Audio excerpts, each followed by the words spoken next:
ప్రియమైన దేవుని బిడ్డలారా, శ్రద్ధగా వినటానికి ప్రయత్నం చేయండి. వాక్యమే సత్యము, నిత్య జీవ మార్గము. ప్రపంచంలో ఏం కరువైందంటే కనుక క్రైస్తవ లోకానికి వాక్యం కరువైంది. గుడికి వెళ్ళే క్రైస్తవులందరూ కూడా వాక్య జ్ఞానం ఉన్న క్రైస్తవులు కాదు. ఏదో ఒక మందిరానికి వెళ్ళిపోయి సర్దుబాటు చేసుకుని కూర్చుని 4 పాటలు పాడేసి 4 మాటలు వినేసి ఆరాధన పేరు మీద అల్లరి చేసేసి లేకపోతే ప్రార్థన చేసేసుకుని వచ్చేసిన వాళ్ళందరికీ కూడా నిజమైన వాక్య జీవులుగా బ్రతకలేని వారిగా మనకు కనపడుతున్నారు చాలామంది. అందుకే చుట్టుపక్కల అందరూ కూడా మట్టలు పట్టుకుని ఊరేగుతున్నారు. ఏంటంటే ఏమంటున్నారు వాళ్ళు? మట్టల ఆదివారము. అసలు ఎవడు పెట్టాడు ఈ పేరు? ఒక ఆదివారానికి మట్టలని తగిలిచ్చేసారేంటండి? ఆదివారం అంటే అందరూ కలుసుకుని ఆరాధించుకునే పరిశుద్ధమైన దినముగా మనం పాటిస్తున్నాం, విలువైన దినముగా పాటిస్తున్నాం, వాక్యాన్ని ధ్యానించిన విధానంగా పాటిస్తున్నాం. ఆ ఆదివారానికి ఏం పెట్టారు వీళ్ళు? మట్టలని పెట్టేశారండి. రేపొద్దున తట్లని పెట్టేస్తారు. చీరలు కూడా పరిచారంట కదా, ఆ చీరల ఆదివారం కూడా పెట్టేస్తారు వీళ్ళు. అంటే మనం అర్థం చేసుకోవాల్సింది, ఎక్కడన్నా బైబిల్లో ఉందా? మట్టలు పట్టుకుని ఊరేగినట్టుగా బైబిల్లో ఉందా? మట్టల ఆదివారం ఆచరించినట్టుగా అపోస్తలులు ఆదిమ సంఘస్థులు చేశారా? యేసు చెప్పనిది, అపోస్తలులు పాటించనిది ఎందుకు ఓవర్ యాక్షన్ చేసుకుంటా వీళ్ళు పాటిస్తున్నారో నాకు అర్థం కాలేదు ఇప్పటి వరకు కూడా. మీకు అర్థమైతే నాకు చెప్పండి. ఈ వాస్తవాలని కొన్ని మనం తెలుసుకోవాలి. వాక్య జ్ఞానము లేకుండా ఉండటం వల్ల వచ్చిన దరిద్రాలు ఇవన్నీ కూడా. లేఖనాలు పరిశోధించకపోవటం వల్ల, వాక్యాన్ని ధ్యానించకపోవటం వల్ల వచ్చిన ప్రాబ్లమ్స్ ఇవన్నీ కూడా. హృదయంలో వాక్యం ఉండదు. ఏమండి, వాక్యానికి బాగా దూరంగా ఉంటే ఎండిపోతాయి హృదయాలు.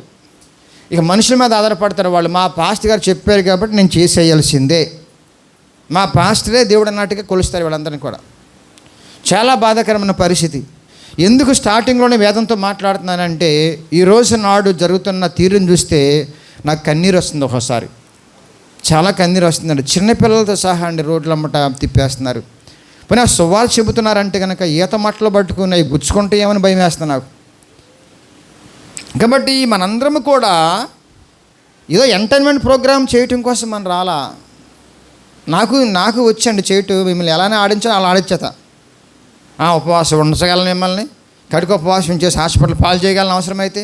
అది మీరు చెప్పరు, నేను చెప్పను. పైకి మాత్రం చెప్తానండి, ఉపవాసం ఉండి 8 దీవులు పొందుకుంది అంట. మట్టలు పట్టుకుని ఎవరు ఎగ్గలం మనం? మీరు నా మాట అంటారు ఏంట్రా? చెప్పరండి. సిట్ అంటే సిట్టే కదా, స్టాండ్ అంటే స్టాండే కదా, అలా గ్రిప్లో పెట్టేశాను లేదా? అలా జరుగుతుంది బయట. నేను అందుకే అంటానమ్మా, నన్ను కూడా మీరు స్కాన్ చేసుకోండి వాక్యంతో. కొంచెం వాక్యంతో నన్ను కూడా చూసుకోండి ఒకసారి అప్పుడప్పుడు. ఎందుకంటున్నానంటే మీలాంటి వాడు నేను కూడా. కాకపోతే కొంచెం 4 ఆకులు ఎక్కువ చదువుకున్నా, ఎడ్యుకేషన్ పరంగా అవ్వచ్చు, బిబిలికల్ నాలెడ్జ్ పరంగా అవ్వచ్చు. దాని మీద ధ్యాస ఉంచుతున్నా, దాని మీద రీసెర్చ్ చేస్తాను, దాని మీద ఇంకా పట్టుబట్టుకుంటున్నా. ప్రతిరోజు వాక్యం ముందేసి కూర్చుంటా ఉంటా. ఎందుకంటే కొంచెం నా ఆసక్తి కాబట్టి. అది మీకుంటే నేను గొప్ప ఏం కాదు మీకంటే. వాక్యాన్ని బట్టే గొప్ప, దేవుని బట్టే గొప్ప ఎవరికి వాళ్ళం. అందుకని మనుషుని యొక్క పరిస్థితిని బట్టి గొప్ప కాదు, ఎంటర్టైన్మెంట్ ప్రోగ్రామ్స్లో గొప్ప కాదు. కాబట్టి మనం తెలుసుకోవాల్సిన విషయం ఏంటంటే, లేఖనాలను ఎప్పటికప్పుడే పరిశోధించి పరిశీలించి ఎప్పటికప్పుడే వాస్తవాలను తెలుసుకోవాలి మనము. అది తెలుసుకోకపోతే వాళ్ళు మట్టలు పట్టుకున్నారు, నేను మట్టలు పట్టుకుంటా, వాళ్ళు బొట్టలు పట్టుకున్నారు, నేను బొట్టలు పట్టుకుంటా, వాళ్ళు చీరలు పరిచారు, నేను కూడా చీర భరిస్తా. మరీ బాధాకరమైన పరిస్థితి చెప్పమంటారు ఈ రోజు నాడు. పొద్దునే చూసానండి యూట్యూబ్లో కొన్ని చూస్తామంటే బాధేస్తుంది. ఒకసారి పాస్టర్ గారికి బట్టలు వేసి నడిపిస్తున్నారు కింద. ఈ గాడిద కూడా తక్కువైంది అక్కడ. ఈ ఊరిలో గాడిని కూడా ఊరేగించారు ఒకసారి. ఏం జరుగుతుందంటే అనేది నిజంగా చెప్పాలంటే కనుక వాళ్ళకు లేఖనాలు తెలీదు, వాక్యం తెలీదు వాళ్ళకి. అందుగురించే ఈ నేత్రాలతో చూస్తే మీకు వాక్యం అర్థం కాదు. ఈ నేత్రాలతో వాక్యాన్ని చదవటం కోసం ఉపయోగపడద్ది. మనోనేత్రాల వల్ల వాక్యం యొక్క రుచులు అర్థమవుతాయి. వాక్య ధ్యానానికి మనోనేత్రాలు తెరవబడాలి. మానవ నేత్రాలకి మనోనేత్రాలకి చాలా తేడా ఉంది. మానవ నేత్రాలు వాళ్ళు హిందువులైనా, ముస్లిమ్స్ అయినా, క్రైస్తవులు అనబడే నామకాంత క్రైస్తవులైనా సరే బాగా చదువుతారు. అక్షరార్థమైన వాక్యాలు బాగా చెబుతారు వాళ్ళు. కానీ మనోనేత్రాలకి వాక్యం యొక్క పరమార్థం అర్థం అవుద్ది. ఆ మనోనేత్రాలు తెరవటం కోసమే దేవుడు అనేక మందిని వాక్యంతో టచ్ చేస్తున్నాడు. దేవుని నామానికి స్తోత్రం. కాబట్టి ఈ ప్రపంచం అంతా ఏమైపోయిందంటే హంగులు, ఆర్భాటాలు, ఎంటర్టైన్మెంట్ ప్రోగ్రామ్స్, సరదాలు. ఒక పాప అంటుందన్నమాట, సార్ మీరు షాపింగ్ చేశారా? ఏమంటుంది? షాపింగ్ చేశారా? ఎప్పుడంటారా మాట చెప్పండి సార్. పండగ వచ్చేస్తుంది వాళ్ళకి, కాబట్టి వారం ముందే షాపింగ్ చేయాలంట. దాన్ని ఒట్టినానండి, ఎంత ఖర్చు పెడతారమ్మా షాపింగ్ కన్నా? కొంత సుమారు ఎంత అని చెప్పింది అన్నమాట. షాపింగ్ ప్రత్యేకించి ఒక రోజు ఉంటుందమ్మా అన్న. నా బట్టలు చిరిగిపోయింది అనుకోండి, ఇప్పుడే వెళ్తా షాప్కి. ఇది మాసిపోయి పాడైపోయింది అనుకోండి, ఇంకో చొక్కా కొనుక్కుంటే వెళ్ళిపోయి. దానికి ప్రత్యేకించి ఒక ముహూర్తం ఉంటుందా? అంటే మనుషులు ఏమైపోయారంటే కొన్ని పండగల పేరు మీద అలా సరదా కావడం కోసం షాపింగ్ అని, తిండని, సరదాలని, షికార్లని ఇవన్నీ ఎక్కువైపోయినాయి బాగా. ఏ భక్తి చేసినా సరే సరదా ఉండాలి దాంట్లో. అందు గురించి ఒక పాస్టర్ గారు అయితే ఇంకో పాస్టర్ గారిని చూశాను యూట్యూబ్లో. అప్పుడు మట్టలు పట్టుకుని డ్యాన్స్ చేపిస్తున్నాడు. సెల్ ఫోన్ అలా చూపిద్దారా మర్చిపోయచ్చా, వినిపించేవాడిని. మట్టలు పట్టుకుని అందరిని స్టేజ్ ఎక్కించేసి డ్యాన్స్ చేపిస్తున్నాడు. దాంట్లో ఇంకో మట్టను ఉపయోగించాడు. నేను ఎన్టీఆర్ ఫ్యాన్ని, అప్పుడు నాకు డ్యాన్స్ పేరు రాదు, ఇప్పుడు వేద్దాం రమ్మంటున్నాడు ఆయన.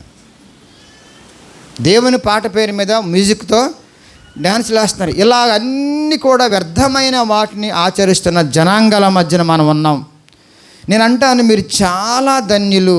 సత్యమైన వాక్యములో మీరు పెరుగుతున్నారు. దేవుని నామానికి స్తోత్రం. నిజముగా చెప్పాలంటే వాక్యమే మనల్ని దేవుని దగ్గరికి నడిపించేది. సర్వసత్య వాక్యమే దేవుని యొద్దకు నడిపించేది. ఆ వాక్యాన్ని మనము ఖచ్చితంగా ఆచరించే వారంగా ఉండాలి. ఎఫెసీ పత్రికలో చక్కని మాట, మనోనేత్రాలని వెలిగించినందున అంట. చూడండి అక్కడ ఎఫెసీ 1:17 అంట.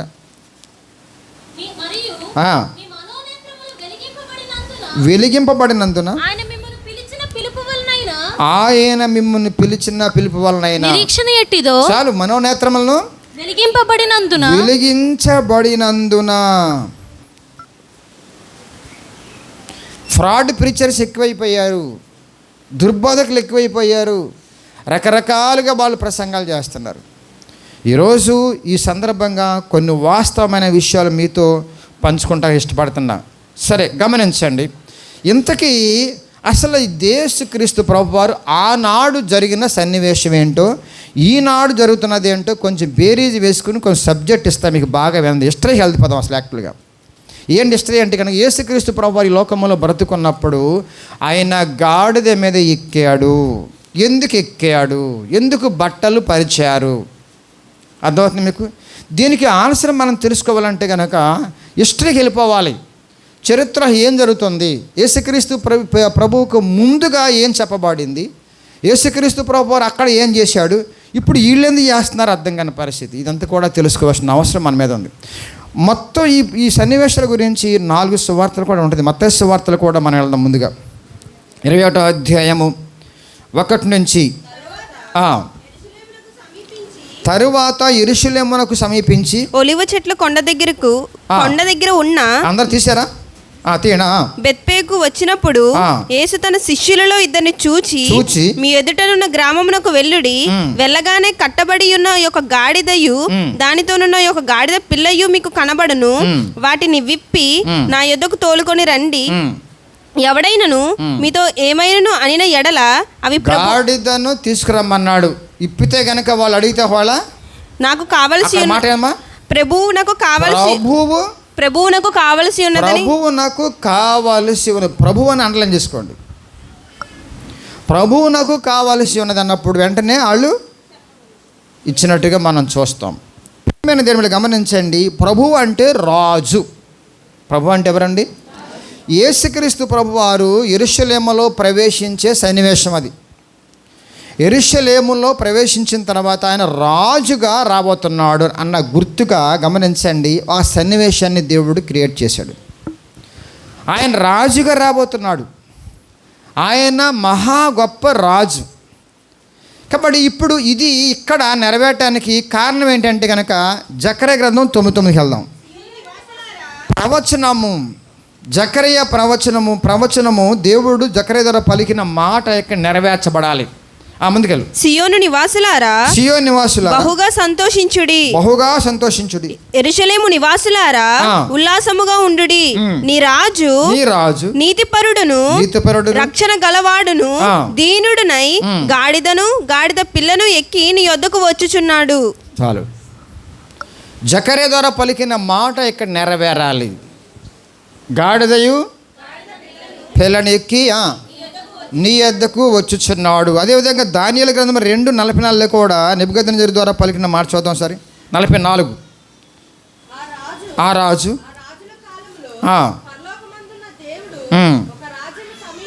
ఒక రాజ్యమును స్థాపించును. ఆయన గొప్ప మహోన్నతమైన రాజుగా వస్తాడు. ఆయన గొప్ప రాజ్యాన్ని స్థాపిస్తాడు. ముందుకెళ్ళు. దానికెన్నటికి నాశనము కలుగదు. దేవుని నామానికి స్తోత్రం. నాశనము గ్రీకు రాజ్యము, బబులోన్ రాజ్యము, మాది పార్సికల్ రాజ్యము, తర్వాత ఇవన్నీ పనిచేయవే ఆయన రాజ్యానికి. ఆయన రాజుగా రాబోతున్నాడు త్వరగా. ఆ సన్నివేశం గురించి ఇప్పుడు యెరూషలేమునకు ప్రవేశించే ఈ సన్నివేశానికి సంబంధం ఉంది. అది ప్రవచనాలు. అప్పుడు చేసిన ప్రవచనాలు ఇప్పుడు నెరవేరుస్తున్నాడు దేవుడు తన ప్రియకుమారుని ద్వారా. దేవుని నామానికి స్తోత్రం. ఇప్పుడు ఎందుకు మీకు ప్రశ్న వేస్తున్నాను, యేసు రాజుగా వచ్చాడా వస్తాడా? వెనకమాల వాళ్ళు మాట్లాడాలి. యేసు రాజుగా వచ్చాడా వస్తాడా? అందరూ చెప్తున్నారు బాగానే. వచ్చాడు. ఆయన ఆల్రెడీ ఈ లోకానికి వచ్చాడు. చాలామంది రాలేదన్నట్టుగా చూస్తున్నారు, ఇంకా రాలేదన్నట్టుగా చూస్తున్నాడు. అయితే ఆయన రాజ్యం ఎలా ఉంటుందో కొంచెం ముందు చెప్తాం మీకు ఈ నిమిషాలు. ఇప్పుడు కూడా చాలామంది యేసుక్రీస్తు ప్రభువారు ఆనాడు జకర్యా గ్రంథములో పలికిన ప్రవచన నెరవేర్పు కొరకు జరిగిన సన్నివేశాన్ని, ఆనాడు జరిగిన యేసుక్రీస్తు ప్రభువారు విషయంలో జరిగిన సన్నివేశాన్ని ఇప్పుడు కంటిన్యూస్గా అదే పనిగా ప్రతి సంవత్సరం కూడా చేస్తున్నారు మట్టలు పట్టుకుని వీళ్ళు. యేసుక్రీస్తు ప్రభువారు ఒక్కసారే ఊరేగాడా? 10 సంవత్సరం ఊరేగాడా? వీళ్ళు 10 సంవత్సరం చేస్తున్నారు. బాగా వినండి. అప్పుడు యేసు ప్రభువారి మహోన్నతమైన రాజు అని గుర్తుగా ప్రవచన నెరవేర్పు కొరకు జరిగిన సన్నివేశము జరిగిపోయిందా? జరుగుతూ ఉండటం కోసం చేశాడు ఆయన. మరి ఆదిమ సంఘం జరగలేదు కదా, మరి వీరు ఎందుకు చేస్తున్నారు తెలీదు. వాక్య జ్ఞానం లేదు వీళ్ళకి. కాబట్టి చాలా బాధ ఏంటంటే పెద్ద పెద్ద ఆఫీసర్లు కూడా ఈ పాస్టర్ గారు మళ్ళీ తిరుగుతూనే ఉన్నారండి. ఎంప్లాయీస్ కూడా, రిటైర్ అయిన వాళ్ళు కూడా, మహా జ్ఞానవంతులను చెప్పుకునే వాళ్ళు కూడా నిజంగా ఎంత పొరపాటు జరుగుతుందో. అందుకనే ఈ లోక జ్ఞానము వెర్రితనము. మీకున్న జ్ఞానంలో పావంతి కూడా లేదు. దేవుని నామమున స్తోత్రం. కాబట్టి యేసు రాజుగా వచ్చాడు. యోహాను సువార్త పిలాతు దగ్గర ఉన్నప్పుడు యేసుక్రీస్తు ప్రభువు పలికిన మాట జ్ఞాపకం చేస్తుంది. యోహాను సువార్త అందరూ రెఫరెన్స్ తీయాలి, టీనేజ్ వాళ్ళు, యూత్ వాళ్ళు కూడా తొందరగా అందించాలి వెంటనే. 18:37 నీవు రాజువా అని ఆయనను అడుగగా, అడిగింది ఎవరు? పిలాతు అడిగాడు. అప్పుడేమన్నా యేసు ప్రభువారు ఎస్ నువ్వు అన్నట్టే, చాలు రాజునే, రాజే ఆయన. అయితే మీరు ఊహించినట్టుగా ఈ లోక రాజ్య సంబంధిని కాదు నేను. సత్యమునకు సాక్ష్యమిచ్చుటకు నేను పుట్టి తిని, నా రాజ్యం వేరు. అందుగురించే శిలువ మీద కూడా INR అని రాసి ఉంటుంది. దాని అర్థం ఏంటంటే యూదుల రాజు. వీళ్ళు అంటారన్నమాట, యూదుల రాజు అని రాసేవేంటి ఆయన? యూదుల రాజుగా చెప్పుకున్నాడని రాయమంటే అప్పుడు ఆయన అంటాడన్నమాట, రాసిందేదో రాసిన కింద ఏముంటుంది? యోహాను సువార్త 19:19 ఉంటుంది అన్నమాట. యూదుల రాజుగా నేను రాసేదేదో రాశారంతే. అది దేవుని చిత్తం. అది ఆయన రాజు. చదవమాట.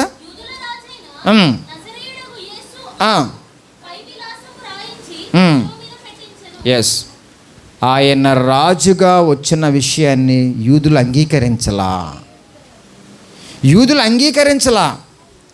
ఇప్పుడు నీవు అంగీకరించావా? యూదుల రాజుగా వచ్చాడు ఆయన అంగీకరించకుండా సిలువేశారు ఆయన యూదుల రాజుగా అంగీకరించి ఇష్టపడలే వీళ్ళు. వాళ్ళు ఏమనుకుంటున్నారంటే భౌతికపరమైన రాజ్యం గురించి ఆలోచిస్తున్నారు. పిలాతు అవ్వచ్చు, యూదులు అవ్వచ్చు, తర్వాత అక్కడ ఉన్న హీరోది అవ్వచ్చు, వీళ్ళందరూ కూడా నా సీటు పోద్దనేసి వాళ్ళు మా రాజ్యం వీళ్ళేసి పొగుడుకుంటూ ఉంటున్నారు తప్ప నిజంగా నా రాజ్యం ఈ లోక సంబంధమైంది కాదనే విషయాన్ని వీళ్ళు గ్రహించలేకపోయారు. వీళ్ళకి లేఖనాలు కూడా పరిశోధించట్లా, వీళ్ళకి వాక్య జ్ఞానం లేదు, లేఖనాల్లోకి వెళ్ళటం ఇష్టపడదు వీళ్ళకి. అందుకే క్రైస్తవులు అనేబడే ప్రతి ఒక్కరు కూడా బైబిలే ఆధారము, సేవకుడు కాదండి, ఈ గుళ్ళు కాదండి, ఇవి కూలిపోతాయండి రేపటి దినాన్న. బైబిలే, వాక్యము, లేఖనాలే ఆధారం. మీకు ఏమైనా సత్యము తెలుసుకోవాలంటే లేఖనాల్లోకి వెళ్ళాలి మీరు. ఈ యూదులందరికీ కూడా వెళ్ళేవాళ్ళు కాదు, అలా వాళ్ళ లేఖనాలు పరిశోధించిన వాళ్ళు అంతే. ఇంతకీ గాడిదకి ఎక్కాడు. రెండో ఆన్సర్. ఒకటేమో రాజు. దేనికి రాజు అయినా? సత్యమును స్థాపించడం కోసం రాజు. ఎవరికి రాజు అయినా? ఆయన రాజ్యానికి రాజు. ఆయన రాజ్యం ఎక్కడుంది? ఆయన రాజ్యం ఇప్పుడు ఎక్కడుంది? సంఘమే ఆయన రాజు, ఆయన రాజ్యం సంఘమే ఆయన రాజ్యం. నీతి నిమిత్తము చక్కగా అందరూ ఏర్పరచబడిన రాజులని యాజక సమూహముగా అందరూ ఉంటారే, వాళ్ళందరూ రాజు ఆయనే. ఆయన రాజ్యం వ్యాపిస్తూనే ఉంది. ఏ దేశం వెళ్ళినా యేసు గురించి మారుమోగిపోతుంది. ఏ ప్రాంతం వెళ్ళినా బైబిల్ ఉంటుంది, సత్యస్ ఉంటాయి, మందిరాలు ఉంటాయి, చక్కని సువార్త ఉంటుంది. అంతటా ఉన్నది ఎవరై అంటే కనుక యేసు రాజ్యమే. ఏ రాజ్యం కూడా అంతటా ఉండలా. అందుకని రాజ్యము ఈ లోకము సంబంధమైంది కాదు, పరలోక సంబంధమైన రాజ్యాన్ని స్థాపిస్తున్నాడు. మనందరం పరలోక రాజ్య సంబంధులు. మన హెడ్ ఎవరంటే కనుక ఆయనే రాజు. అందుకే రోమపత్రికలు ఏమంటుందండి? నోటితో నువ్వు ప్రభువాన్ని ఒప్పుకొన్నప్పుడు, ప్రభు అంటే రాజు, వాళ్ళు అంగీకరించాలి రాజుగా ఆయన్ని. నువ్వు అంగీకరించావు సిలువు దగ్గర. మీరు బాగా అర్థం చేసుకోవాలి వాక్యాన్ని. మీరు నా ప్రభువు, నా రాజు, నా సార్వభౌముడు, నన్ను ఏలుబడి చేసేవాడు అనేసి అంగీకరించావు కాబట్టి ఆయన యాండ్వర్లో నువ్వు ఉండాలి. ఆయన రాజే. సంఘానికి రాజు ఎవరై అంటే యేసుక్రీస్తు ప్రభువారు, పాస్టర్ కాదు, బిషప్ కాదు. సంఘాన్ని హెడ్ ఆయనే. ఆయన కడుతున్నాడు ఈ సంఘాన్ని. ఈ సంఘాన్ని కట్టే విషయంలో ఈ సేవకుడు ఆయన యాండ్వర్లో ఉండాలి. లేఖనాలు పరిశోధించుకోవాలి, లేఖనాల జ్ఞానం తెలుసుకుని ఉండాలి, లేఖనాలు ట్రైనింగ్ అయి ఉండాలి కొంత. లేకపోతే సంఘాన్ని కడతావు అంత ఆశమాషి కాదు. నీ సంఘం కట్టుకుంటావు, ఏ సంఘాన్ని కట్టావు నువ్వు. దేవుని మన స్తోత్రం. కాబట్టి ఇప్పుడు యూదులు అంగీకరించే రాజుగా నువ్వు అంగీకరించావు కాబట్టి నా ప్రభువా అంటున్నావు, నా తండ్రి అంటున్నావు, నాయన నువ్వు సర్వముడు అంటున్నావు కాబట్టి ఆయన సరెండర్ అయి జీవించాలి. నువ్వు ఆయన చెప్పినట్టు ఆయన నడుచుకోవాలి. అప్పుడే అసలైన పరలోక రాజ్యాన్ని చేరతావు నువ్వు. ఇంతకు గాడిదకి ఎక్కాడు ఆయన. గాడిద ఎక్కడమేంటి? రాజు అనేవాడు గుర్రం ఎక్కుతాడు, జట్క బండి ఎక్కుతాడు, ఇంకా హడావుడి చేస్తాడు. కానీ ఈ గాడిద ఎక్కడమేంటి? ఉప్పు బస్తాలు మోసేది, పాత బట్టలు మోసేది గాడిద ఎక్కడమేంటి? ఎస్, ఆనాడు యూదులకు ఖచ్చితంగా పట్టాభిషేకం జరుగుతున్నప్పుడు రాజుని గాడిద మీద ఎక్కించి ఊరేగించేవాళ్ళు. చూద్దాం, అది కూడా చూద్దాం.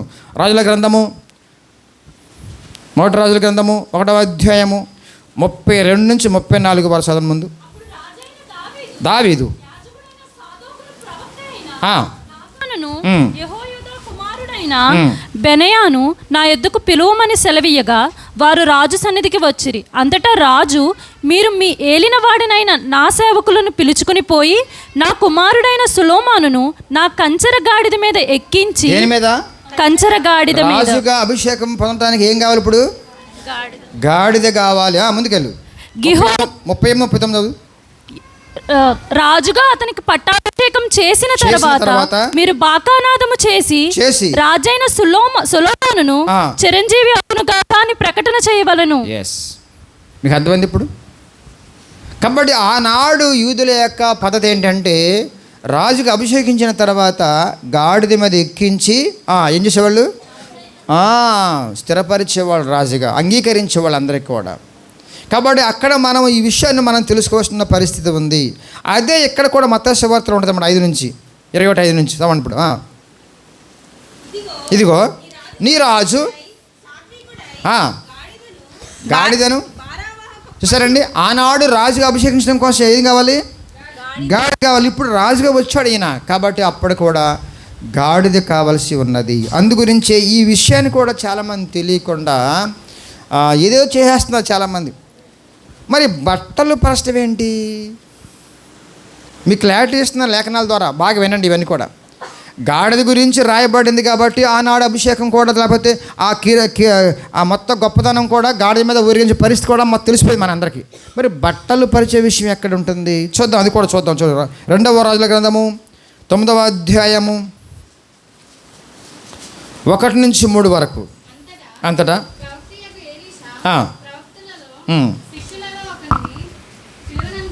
చదవగట్టుగా ఇట్లా నేను నీవు నడుము బిగించుకొని ఈ తైలపు గిన్నె చేత పట్టుకుని రామో స్పష్టంగా చదవమ్మా మైకు గంభీరంగా. ఈ తైలపు గిన్నె చేత పట్టుకొని రామోత్గిలాదునకు పోయి అచ్చట ప్రవేశించినప్పుడు నింషికి పుట్టిన యెహోషాపాతు కుమారుడైన యెహూ ఎక్కడ ఉన్నాడని తెలుసుకొని అతన్ని దర్శించి అతని సహోదరుల మధ్య నుండి అతన్ని చాటుగా రప్పించి లోపల గదిలోనికి అతన్ని పిలుచుకుని పోయి 9:13 2వ రాజులు 9:13 అంతటా వారు తమ తమ వస్త్రములను పట్టుకొని కింద పరిచి బాకా ఉదిరి. ఏంటి దీని భావం అంటే భారం చేసుకోండి. బట్టలు పరచడం అర్థం ఏంటంటే మేము తగ్గవలసిన వారము, మీరు రాజులయ్యా, మీరు హెచ్చవలసిన వారు, మీరు గనులయ్యా అని చెప్పడం కోసం ఆనాడు ఆచారం ఏంటంటే వాళ్ళు బట్టలు పరిచేవాళ్ళు. అది నెరవేరిపోయి ఇక్కడ యేసు ప్రభు జరిగింది. ఇప్పుడు అక్కడికి వెళ్ళిపోండి, మాతో సవార్త వెళ్ళిపోండి. వచ్చి వాటి మీద తమ బట్టలు వేయగా ఆయన బట్టల మీద కూర్చుండెను.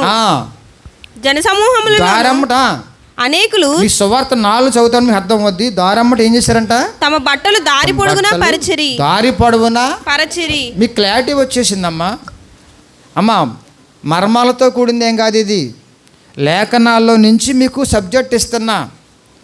ఆనాడు యేసుక్రీస్తు ప్రభువు రాజుగా యెరూషలేములో ప్రవేశించడం కోసము యూదుల ఆచారం ప్రకారం ఏమైతే జరగాలో అది నెరవేర్చుకున్నాడు ఇక్కడ.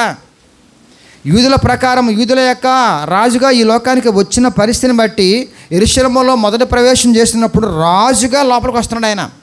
దానికి అక్కడ ఏం జరిగిందో, ఇదివరకు ఏం జరిగిందో, దావీదు విషయంలో, రాజుల విషయంలో, సొలొమోను విషయంలో ఏం జరిగిందో, అభిషేకం విషయంలో, అదంతా కూడా ఇక్కడ ఈ రాజుకి జరుగుతుంది. అయితే ఈ రాజుకి ఆ రాజుకి తేడా ఉంది. నేను 30 సంవత్సరాలు 40 సంవత్సరాలు ఉండే రాజు కదా ఈయన, నిత్యము ఉండే రాజు అయినా, నిరంతరం ఉండే రాజు అయినా. కాబట్టి అది నెరవేర్పు కోసం ఇక్కడ జరిగింది. అది నెరవేరిపోయింది, అయిపోయింది. ఇక నెరవేరిపోయింది. మీరు చదవండి మరోసారి మత సోతలు. బట్టలు పరచిరి, చెట్ల కొమ్మలు నరికి దారి పొడుగునా పరిచిరి. దేవుని నామానికి స్తోత్రం. ప్రియమైన దేవుని బిడ్డలారా, ఇప్పుడు మీకు క్లారిటీ వచ్చేసిందా?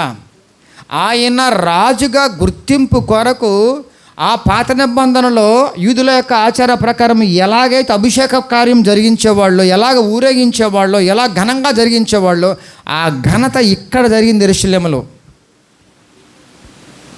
నెరవేరిపోయిందా? అయిపోయింది.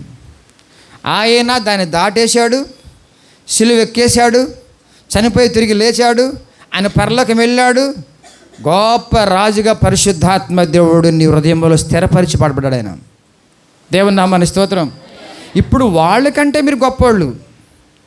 ఇప్పుడు మాట్లాడాలి, ఏం మాట్లాడాలి? నేను రాజుగారి కుమార్తెను, నాలోనే ఉన్నాడు, నా ఇంట్లోనే ఉన్నాడు ఆయన. దేవుని నామానికి స్తోత్రం. ఎప్పుడు జరిగింది ఇది? పశ్చాత్తాపడి మారు మనసు పొంది బాప్తీసం పొందావు కదా. రోమపత్రికలో ఏమంటుందమ్మా? నోటితో ప్రభువుని ఒప్పుకున్నావు కదా. అక్కడ నుండి నీకు రక్షణ భాగ్యంలోకి వచ్చిన తర్వాత అక్కడి నుంచి మొదలయ్యింది నీ రాజు నీలోకి రావటం.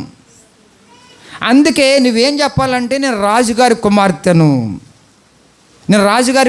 నా రాజు నీతి నియమాలు పాటించినవాడు, నా రాజు నీతిని స్థాపించడం కోసం వచ్చాడు, నా రాజు ఈ లోక సంబంధ రాజు కాదు ఆయన రాజ్యం వేరు.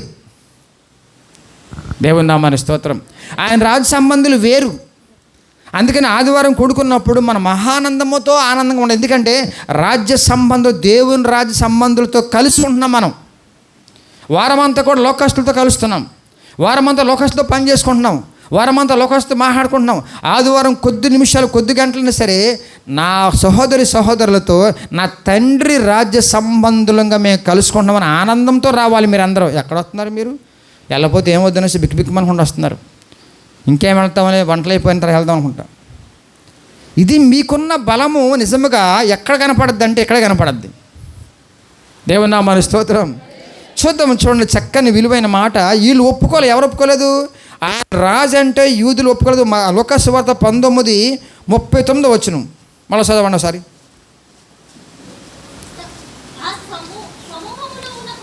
కొందరు వీళ్ళందరూ కేకలేస్తున్నారు.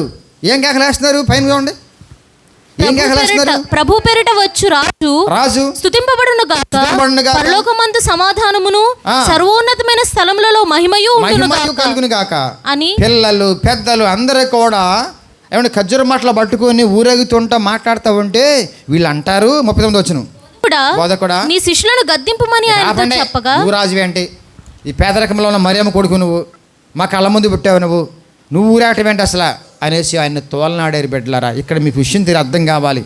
వాళ్ళకి లేని మహా గొప్ప భాగ్యాన్ని ఇప్పుడు మీకు వచ్చింది. దేవుని నామమునకు స్తోత్రం. ఈ అంశాన్ని అంతటిని పోగేసి కూర్చుంటే పక్కన పెడితే, రెండో అంశం ఏంటంటే నిజముగా రాజుగా నీ హృదయంలో ఆయన స్థిర నివాసం చేయటం కోసం వచ్చేసాడు ఆయన. వాళ్ళు మనోనేత్రాలు తెరవబడలా, నీ మనోనేత్రాలు తెరవబడ్డాయి. ఆయన మిమ్మల్ని అభిషేకించుకున్నాడు. ఆయన మహోన్నతమైన రాజు, ఆయన గొప్ప రాజు. ఆయన వాళ్ళు అంటున్నారు, చదవన్న మాట మళ్ళా, నీ శిష్యులను గద్దింపుమని ఆయనతో చెప్పగా ఆయన వారిని చూచి మీరు ఊరుకుంటే రాజుగా అంగీకరించకపోతే, ఈ రాళ్ళు కేకలు చేయకపోతే, ఆరాధించకపోతే ఈ రాళ్ళు కేకలేస్తాయి. దేవుడు ఎంత కాన్ఫిడెంట్గా మాట్లాడతాడంటే, ఆయన నేను దిక్కులోని వాడిని, ఒంటరి వాడిని, నా పక్షాన్ని ఎవరు లేరు, శిష్యులు కూడా పారిపోయారు సిలువ దగ్గర అని ఏం దిగులు పడలే. ఆయనకి తెలుసు ఏం జరగబోతుందో, ఏం జరగాలో, ఏం స్థాపించుకోవాలి. ఆయనకి సమస్తం ఆయనకు తెలుసు. కాబట్టి నువ్వు దాంట్లో పాత్రరాలుగా వస్తే నువ్వు ధన్యతలో ఉంటావు. పాత్రదారులుగా వచ్చిన 12 మందిలో ఒకడు పోయాడు, డ్యామేజ్ అయిపోయాడు. ఆ 12 మందితో ప్రపంచాన్ని గడగడలాడించారు వాళ్ళు. దేవుని నామమునకు స్తోత్రం చెప్పండి. గడిగా ఆయన రాజ్యములు ఇమ్మడారు. వాళ్ళు శిష్యులు ఇమ్మడారు కాబట్టి ఆయన రాజ్య స్థాపన కొరకు పరుగున ప్రయాణాలు చేసుకుంటూ సువార్త చెప్పుకుంటూ ఎక్కడ వెళ్ళిపోయారో దిక్కుమొక్కు లేకుండా, తల్లి ఎవరో పిల్ల ఎవరో, లేకపోతే అలా యొక్క కుటుంబకులు ఏమైపోయారు, ఎటూ ఎత్తుకోవాలా. నా దేవుని రాజ్య వ్యాప్తి కోసం వెళ్ళిపోతూనే ఉంటాం. ఎక్కడ తోమా, ఎక్కడ మద్రాస్ వచ్చాడు, ఇక్కడ బళ్ళెంతో పడవబడ్డాడు, దేవుని కొరకు చనిపోయాడు. రాజ్య సువార్త నిమిత్తం, నీతి నిమిత్తము హింసింపబడేవారు ధన్యులు. ఈరోజు మహోన్నతమైన స్థానంలో మనం ఉన్నాం. ఈ మ్యాటర్ అర్థం కాక చాలామంది ఈ రోజు నాడు మట్టలు పట్టుకుని తిరుగుతున్నారు. మళ్ళీ వస్తున్నా, లోకంలో జరుగుతున్న తీరు ఒకసారి మీకు చెప్పాలని ఆశపడుతున్నా. ఎందుకు మట్టలు పట్టుకున్నారో వాళ్ళకి తెలీదు. డిస్కషన్ చేసే ఒక పాపతో పోగంట డిస్కషన్ చేశాను. ఎందుకు పట్టుకున్నారో అర్థం కావట్లే వాళ్ళ పాపం. ఉంది కదండి అక్షరార్థంగా, అక్షరము చంపును, ఆత్మ జీవింపచేయను. మనోనేత్రాలు వెలిగించబడలా. మట్టలు పట్టుకోవటం, గాడిదలు పట్టుకోవడం, గాడిదను ఊరేగించడం, దానికి మళ్ళీ బట్టలు పంచడం ఏం జరుగుతుందమ్మా అర్థం కావట్లా. కాబట్టి దయచేసి బోధకుల మాట కాదు కావాల్సింది, నా యేసయ్య బోధకుడుగా ఆయన మాటను పట్టుకొని ధ్యానిద్దాం మనందరం కూడా. మనం చాలా ధన్యులం. ఎగస్ట్రాలు ఉండవు మన దగ్గర. లేఖనాల గురించి మాట్లాడుకుంటూ లేఖనాల్లో మనం పోతాం తప్ప మరొకటి మనకి ఎగస్ట్రాలు ఏమీ ఉండవు. వీళ్ళందరికీ పండగలు కావాలా, పబ్బాలు కావాలా, ఆహార నియమాలు కావాలా, తిండి కావాలా, ఇంకేదో ఇంకా సరదాలు కావాలా. దీని గురించి పెట్టుకున్న దరిద్రాలు ఇవన్నీ కూడా. మీ సరదా కోసం బయట చాలా ఉన్నాయి కదా, పార్కులు ఉన్నాయి, డ్రామా స్టేజీలు ఉన్నాయి, సినిమా షికారులు ఉన్నాయి కదా. ఇది కూడా కల్తీ చేస్తారంటే దేవునికి ఎంత ఆయాసం వస్తుందండి, ఎంత బాధేస్తుందండి. వీళ్ళు ఎప్పటికీ అలా ఉండిపోతారు ఇంకా. అందుకే అంటానమాట, నా సంఘానికి రండి ఒకసారి. టీనేజ్ పిల్లలు చెప్తారు మీకు. నేను చెబుతున్నా, అందరికి కూడా చెప్తున్నా, ఎవరికైనా చెప్పేస్తున్నా. నా సంఘం, నా బిడ్డలను కదపండి, మీకు చెప్పిన లెసన్ అందిస్తారు వాళ్ళే. నేను అవసరంలా అన్న. ఎందుకంటే మినిమం జ్ఞానం కూడా లేకుండా వీళ్ళు పక్క త్రోవన్న పట్టించేస్తున్నారు వీళ్ళందరినీ కూడా. దేవుని నామమునకు స్తోత్రం. కాబట్టి గట్టిగా మనం చాలా ధన్యులం. ఎఫెసీ పత్రిక మరోసారి చదువుతాం. 2వ అధ్యాయం 16 వచనం. ఎఫెసీ పత్రిక 2:16. వీరిద్దరిని ఏక శరీరముగా చేసి దేవునితో సమాధాన పరచవలెనని ఇలాగూ చేసెను గనుక ఆయనయే మనకు సమాధాన కారకుడై ఉన్నాడు. దేవుని నామమునకు స్తోత్రం. వాళ్ళకి లేని ధన్యత మనకిచ్చాడు. గమనించండి, ఇప్పుడు దేవుని యొక్క రక్తము ద్వారా అందరం సమాధానం పరచబడ్డాడు. అందరం ఒకటే. యూదుడేం లేదు, అందరం ఒకటే. ఓపెన్ ఛాలెంజ్ దేవుడు చెప్పింది. ఇదంతా కూడా దేవుడు చేసిన యోసేపు ఓపెన్ ఛాలెంజ్. కానీ ఏ భేదం లేదు, స్త్రీ అని లేదు, పురుషుని లేదు, దాసుని లేదు, అస్సలు లేదు. సిలువ దగ్గరకు వచ్చి పడ్డావో అందరూ ఏమైపోయారు అంతే. అమ్మా, మీరందరూ ఏకముగా ఉన్నారు. ఓపెన్ డిక్లరేషన్ అండి. సిలువ దగ్గర ఎంత భాగ్యం అండి నిజంగా. లేకపోతే ఇన్ని దరిద్రం ఉండే మనం లోకంలో. నువ్వు ఆ జాతి, నేను ఈ జాతి, ఆ కులము ఈ కులము, ఆ వర్గము ఈ వర్గము, నేను ఉన్నవాడిని లేనివాడిని, నువ్వు ఆ రంగు ఈ రంగు, నీకేమీ లేదు, నాకు అన్నీ ఉన్నాయి. ఎన్ని దరిద్రం ఉంది మన అందరికీ, మన మైండ్లో. మొత్తం కొట్టిపోయినాయి. యేసులో అందరం ఒకటైపోయాం. ఒకే తండ్రి బిడ్డలం అయిపోయాం. దేవుని నామమునకు స్తోత్రం. అందరికి ప్రభు ఎవరండి? ఆయనే. వాళ్ళు ఇంకా కళ్ళు తెరవబడలా. యూదులకి త్వరలో తెరవబడుతున్నాయి. వాళ్ళని కళ్ళు తెరుచుకోవట్లే. వాళ్ళు ఆత్మీయనేత్రాలు మన్నేత్రాలు తెరవబడలా. ఇంకా అలా చూస్తున్నారు. ఎప్పుడు వస్తాడా. ఆయన వచ్చాడు. మన కళ్ళ ముందు తిరిగాడు. ఆయన మన కళ్ళ ముందే గాడిదెక్కి ఊరేగాడు. ఆయన రాజుగా సదృశ్యంగా. తర్వాత మళ్ళీ సిలువెక్కాడు, లేచాడు, పరలోకం వెళ్ళాడు. ఆ పరిశుద్ధాత్మ దేవుడు మనలోకి వచ్చేసి మనల్ని రాజు బిడలంగా ఉంచాడు మనల్ని. ఇదంతా వాళ్ళ కళ్ళకే మరుగు చేయబడింది. అందుకే వాళ్ళకంటే మన ధన్యులు. ఇప్పుడు దేవుని నామమునకు స్తోత్రం. చరిత్ర అర్థమైన తర్వాత ఇంకేం పట్టుకుంటారు ఇప్పుడు చెప్పండి? ఏం పట్టుకుని రావాలి ఇప్పుడు? ఏం పట్టుకుని రావాలి? ఆదివారం చుట్టుపక్కల ఒక రౌండ్ అయితే మీరు అయిపోయిన తర్వాత కిటికీలకి మట్టలు ఉంటాయి. ఆరాధన అయిపోద్ది మనతో పాటు వాళ్ళకి కూడా కిటికీ మట్టలు ఉంటాయి. అర్థమవుతుంది మీకు? మట్టలు పట్టుకురావటం ముఖ్యం కాదు, మట్టలతో ఆరాధించడం ముఖ్యం కాదు, కొవ్వొత్తులతో ఆరాధించడం ముఖ్యం కాదు.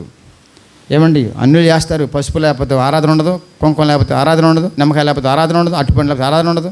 వాళ్ళకి అన్నీ కూడా ఆటుతోనే ఉంటాయి పని అంతా కూడా. మన దేంతో పని లేదు, ఆత్మతోనే ఆరాధన. మన స్తోత్రం. ఆత్మ దేవుడు రాజుగా నీలో ఉన్నాడు. ఆయన ఆత్మతోనే ఆరాధన. ఆత్మతో సత్యముతో ఆయన ఆరాధించేవారు ధన్యులు. ఆడితో పని అండి నాకు, కోతులతో పని అండి నాకు. క్రిస్మస్ రాగా నేను కొవ్వొత్తులు కొనున్నాను. నేను అందరూ పంచేవాడిని కొవ్వొత్తు వెలిగించి దండం పెట్టుకోవాలి ఆ బొమ్మ దగ్గర. యేసుప్రభు బొమ్మ, మరియమ్మ బొమ్మ, ఇంకో పునీతుల బొమ్మలు కొన్ని ఉంటాయండి. అలా పెట్టుకుని సాటిస్ఫాక్షన్ మాకు. పండగ పేరు మీద దండగ పనులు చేస్తున్న వీళ్ళందరికీ జ్ఞానాన్ని నేర్పేవాళ్ళుగా మీరు ఉన్నారు ఇక్కడ. జ్ఞానం నేర్పండి. ప్రియమైన దేవుని బిడ్డలారా, సంఘాన్ని దేవుడు కట్టుకుంటున్నాడు, నేను కాదు. నేను కడితే వాళ్ళకంటే ఎక్స్ట్రా చేయగలను. నేను తక్కువని కాదు ప్రోగ్రామ్ చేసే విషయంలో. నాకు తెలియకేం కాదు, పిచ్చోడినేం కాదు. సరదాలు శకాలు ఎన్నెన్ని చేసేవాడినో చేయగలను. కానీ దేవుడు నోరు మూసుకోబిడ్డ, నా సంఘం ఇది, నా సంఘము నిలబడు, నేను వాడుకుంటాను అన్నాడు అంతే. ఆయన సిలువ చాటున మరుగును చేయబడిన వాడిని, ఒక సౌండ్ బాక్స్ లాంటి వాడిని. సిస్టమ్ అంతా అక్కడే ఉంది. దేవుని నామమునకు స్తోత్రం. లేఖనాలను పరిశోధిస్తే ఈ దరిద్రాలన్నీ కూడా, దౌర్భాగ్యాలన్నీ కూడా జరగవండి. సంఘంలో జరగవండి. ఎంత బాధపడుతున్నారు పిల్లలు చూడండి. ఎండలోపు తిప్పేస్తున్నారు. ఇప్పుడు చూడండి, పొద్దున్న బాగుపోయారండి. 9:30 గంటలకు ఎండకు సరమని వచ్చేస్తుంది కదండి. వాళ్ళు మట్టలు పట్టుకుని ఊరేగుతూ ఉంటే ఎందుకు ఊరేగారు అర్థం కాదు. సువార్త అని చెప్తున్నారు అనుకోవట్లేదు. మళ్ళీ అన్నిటికి అర్థం కావట్లేదు. మేము బొమ్మ పెట్టుకుని ఊరేగుతున్నాం, వీళ్ళే మట్టలు పట్టుకు ఊరేగుతున్నారు, అంతే తేడా. రేపొద్దున గుడ్డి ప్రాడే మేము బొమ్మలు పట్టుకు ఊరేగుతున్నాం, వీళ్ళేమో సిలువెత్తులేరు. వీళ్ళు సిలువెత్తుకోవడం ఏంటి? వీళ్ళు సిలువెత్తుకోవడం ఏంటి అని అర్థం కాదు. ఏ సిలువది? శ్రమలన్నీ సిలువెత్తుకుని వెంబడించమని యేసుప్రభు చెప్తే చెక్క సిలువ, ఆఫ్లో చిన్న సిలువ అది కూడా పెద్ద కొయ్యం కాదు. ఇవన్నీ ఏంటి? ఎంటర్టైన్మెంట్ ప్రోగ్రామ్స్ ఇవన్నీ కూడా. అందులో ఏమర్థమవుతుందండి అసలు మీకు? మాదో ఎంటర్టైన్మెంట్ ప్రోగ్రామ్, మీదొక కార్యక్రమం. ఏ కార్యక్రమం అంటే క్రైస్తవులు అందరూ కూడా చెక్క సిలువ ఎత్తుకుంటారా, మేమేమో మా దేవుడు బొమ్మలు ఎత్తుకుంటాం. ఇట్లా అయిపోయారండి. చదువునా మీరు దినములను, మాసములను, సంవత్సరములను ఆచరించుచున్నారు. ఎందుకు ఆచరించరు? శుక్రవారం వస్తేనేమో గుడ్ ఫ్రైడే అంట, తర్వాత ఇంకోసారి నెక్స్ట్ ఆదివారం ఈస్టర్ అంట, 25నేమో పుట్టినరోజు అంట, క్రిస్మస్ అంట, ఇంకేంటి ఎవరు పెట్టారో మీ అన్నీ కూడా? పరిశుద్ధాత్మ దేవుడు డిసెంబర్ 25 మాత్రమే రెచ్చిపోమన్నాడా? లేకపోతే గుడ్ ఫ్రైడే అని పేరు పెట్టేసుకుని ఆ రోజు మాత్రమే ఘనముగా ఉపవాసం ఉండిపోయి కన్నీగా చేసి ఉండమని చెప్పాడా? యేసు చెప్పాడు సంతోషం ఉండాలా? ఇప్పుడు లోకం ఎలా అయిపోయిందంటే పుట్టినరోజు అంటే హహహ ఆనందం, కేక్ కటింగ్. పుట్టినరోజు అంటే రావటం. రివర్స్ ఎలా అండి? రివర్స్లో యేసు ప్రభు నమ్మకం రివర్స్ ఎలా అండి? మాట్లాడరే? రివర్స్ ఏంటి యేసు ప్రభు నమ్ముకునే వాళ్ళు? అమ్మా చెప్పట్లా. చావు పండగ, పుడతాం దండగ. పుట్టిన ఎప్పుడు సాధకం ఉద్దేశం మీకు నిజంగా? టీనేజ్ వచ్చేపాటికల్లా సిలువ దగ్గరికి వెళ్ళి మారు మనసు పొందే వరకు బిక్కుమంటా ఉండాలి. వీడు మారు మనసు పొందుతాడు లేదో, ఏ సినిమా అంటాడో, ఏ అమ్మాయి అంటాడో, ఏ అబ్బాయి అంటాడు, వీడి బతికే అంటో బాబు అనేసి బిక్కుమంటా ఉండాలి. వాడు రక్షణలోకి వచ్చిన తర్వాత వాక్యములు పెరుగుతూ ఉన్నప్పుడు అప్పుడు ఫ్రీగా ఉండదు. నా పర్లా ప్రభువులు పెంచుతున్నా, వాక్యంలో పెంచుతున్నా, గుళ్ళో సంతోషంగా పాటలు పాడుతున్నాడు, వాక్యాలు నేర్చుకున్నాడు అనేసి ధీమాగా ఉండొచ్చు మీరు. అప్పటి వరకు భయమే. అక్కడ నుంచి మళ్ళీ రాకడొచ్చేంతవరకు ఉంటాడు. ఎంతవరకు ఉంటే సమాధి వరకు అంటే భయం, అది కూడా భయమే. కట్టుకున్నది భయమే, కట్టుకున్నవాడికి భయమే, పుట్టించిన వాళ్ళు భయమే, అందరూ భయమే. ఎందుకంటే చుట్టూ కూడా పాపం పొంచి ఉంది కదా. ఇప్పుడు అన్నిటిని దాటుకుంటూ టక్మని పర్లోకి వెళ్ళిపోయామనుకోండి, ఏది పండగ ఇప్పుడు? చావు పండగ. చెప్పరేంటమ్మా? మీరు రాజులు చెప్పండి గట్టిగా, అప్పుడు రాజులు చెప్పండి పర్లే. లోకం ఏమంటుంది? పుట్టినరోజు పండగ, చచ్చిన రోజు దండగ. క్రైస్తవుడికి మరణము ఒక వరం. దేవుని నామమున స్తోత్రం చెప్పండి. నేను హలో చెప్పిన వాళ్ళందరికీ కూడా రేపు మరి చేస్తారు అక్కడ. ఇంకెన్ని కోరికలు ఉన్నాయో మీకు తెలుసా? ఎన్ని కోరికలు ఉన్నాయో. స్థలాలు లేని వాళ్ళు స్థలాల కోసం ఇంటికి, స్థలాలు ఉన్న వాళ్ళు ఇంటి కొరకు కలలో, బంగారం లేని వాళ్ళు బంగారం కోసం కలలో. వచ్చే సంవత్సరం కల్లా కాసు బంగారం కొనుక్కోవద్దు, రేటు పెరిగిపోతుంది అంట. ఎన్ని కలలు. రేపే నీ చావు. గట్టి చెప్పినా వరం, గొప్ప వరం అండి. హాస్పిటల్ వెళ్ళినప్పుడు ఒక ప్రార్థన చేసినప్పుడు లాస్ట్ చెప్పాం, బట్ ఒక మాట చెప్పాను, ఏమండి నేను మీకంటే ముందే ఇవాళ వెళ్ళిపోవచ్చాము. ఆయన అంటే అప్పుడే వచ్చిపోతాను భయవేసి నాకు. ఆయన చావు గురించి మాట్లాడితే అప్పుడే పోతాను భయపడి, ఎందుకంటే ఇందులో కదా పాప వాళ్ళకి. ఏమండి మీరు పేషెంట్గా అంటున్నారండి, ఏమని ఇప్పుడు వెళుతూ మీకంటే మేము వచ్చిపోవచ్చాము, ఏది బుసుగుద్ది లేకపోతే. కానీ పరలోకంలో ఉంటాం, మరి మీ పరిస్థితి ఏంటి? జ్ఞానంగా వాళ్ళు ఎలా మాట్లాడాలి వాళ్ళతో పేషెంట్స్తో.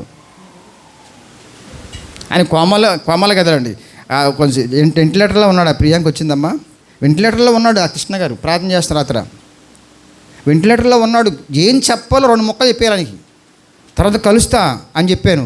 ప్రార్థన చేస్తా ప్రభువా, నేను మళ్ళీ కలిసే వరకు ఆయన ప్రాణం బాగూడదు ప్రభువా, తర్వాత నీ ఇష్టం ప్రభువా. ఇదో చెప్పాల్సింది మనము. యేసు ప్రభువుగా నీలోకి వచ్చి ప్రతిష్ఠించుకున్నాడు నిన్ను. 2వ ప్రసంగం అదే మనకి ఇవాళ. ఇంకా మీరెందుకు భయపడుతున్నారండి? వాళ్ళు కళ్ళు తెరవబడాలా, మనోనేత్రాలు, మీ హృదయం కన తెరవబడింది. మీరెక్కడా, యూదులెక్కడా, మీరెక్కడా, వీళ్ళెక్కడా?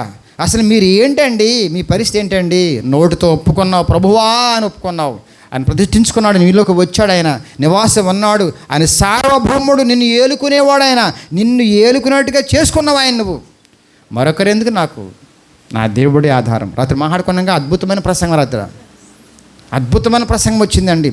ఏం ప్రిపేర్ అవ్వకుండా సింగిల్గా తెచ్చుకున్నా ఈ బైబిల్ని, ఒక కాగితం మొక్క లేకుండా.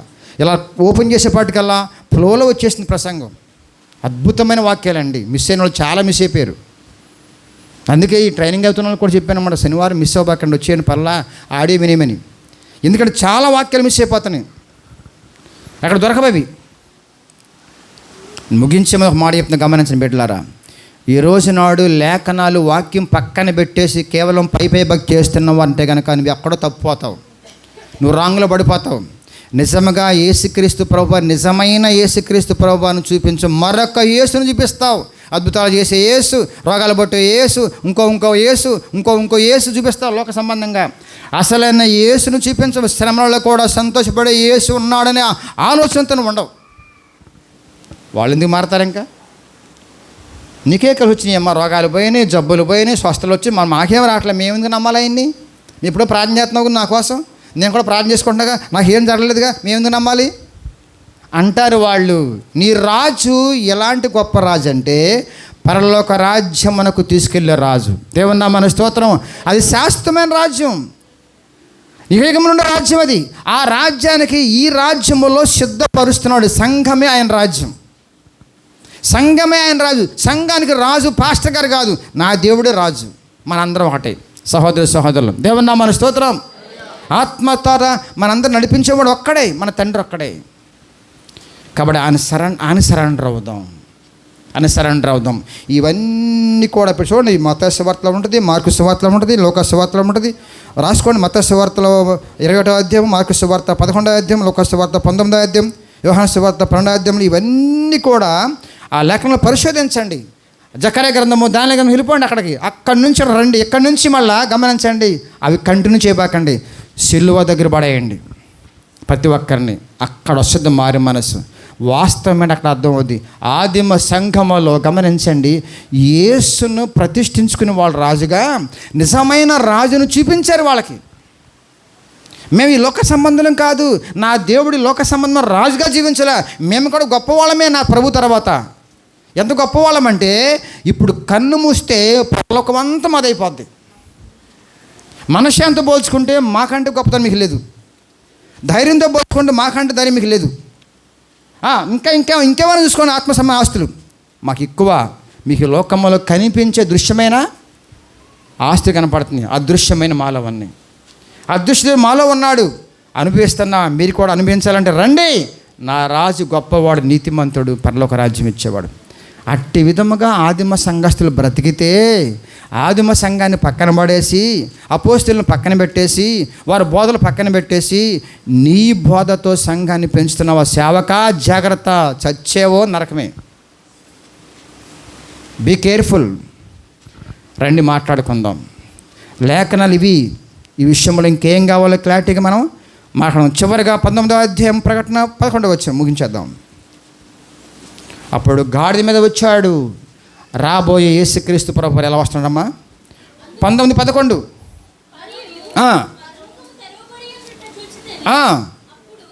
అప్పుడు ఇదిగో తెల్లని గుర్రం మీద రాబోతున్నాడు ఆయన.